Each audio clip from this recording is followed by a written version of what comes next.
Hey, this is Dave Son from Bold Eating. This is a Bold Bullet. We're excited to come to you this week and talk about what I call a choke point. I was recently having a conversation with an executive director about their job and things that are going on, and they made a passing comment about wanting everything to go across their desk. And as I got to talking to them more about what they do, they were only talking about specific things, but it made us have a conversation about what I call a choke point.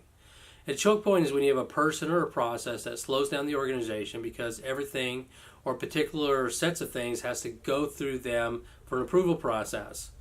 And because of that, what can happen is you slow down your organization. So you have a funnel that kind of comes down, and it's what I call a choke point. And when you do that, your organization can actually have a reduction in momentum and morale. And those are two really important things that you want to keep growing and going fast, is your momentum and having a really good morale. So ways to remedy a choke point is to kind of review the process. Is there a way that we can speed up a process? Can we automate it?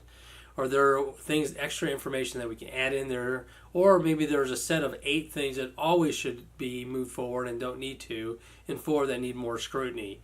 But reviewing the process and the intended results of this process to move that forward and faster can be better. You can make that process a lot better. The other thing that you might do is look at the person. If they have too much on their plate, you may take things off their plate to allow the process to go a lot faster.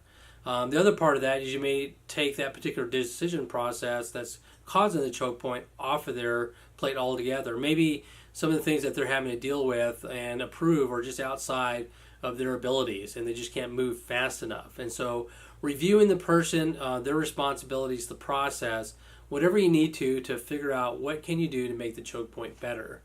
I remember in the last few years when I was an executive director at my last organization, we had a choke point on our senior team, and it's surrounded around one particular process and a particular person. We ended up removing that responsibility from that person and absorbing it to the rest of the team.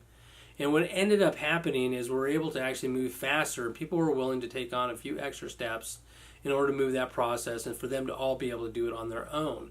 But it took us reviewing the process, coming up with some set standards, and then making sure everybody documented it, and then we had a review process. So there may be a lot of different ways that you attack a choke point, but you got to look at them because they can really grow into organizations subtly, and over time they'll cause your organization to slow down. And people start to try to go around them or under them and over them, and it can cause a lot of strife within your team. So that's one of the things that you want to ask, if you can, at different team meetings, is what's slowing us down and what can we do to make things go faster. And you'll soon uncover some choke points that you can address. And it doesn't have to be a negative thing, just that you've been growing, and it's a good thing.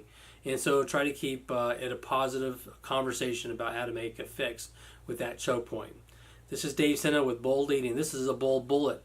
And we really encourage you to subscribe to our YouTube channel, not only for Bold Bullet, but we also have our Dang It Dave podcast that's distributed this way as well. So subscribe, get notified. Also comment and give us some feedback on how we're doing and maybe future topics you'd like for us to address. We hope you're having a great day. We hope that you also attack it. This is Dave Senna with Bold Eating.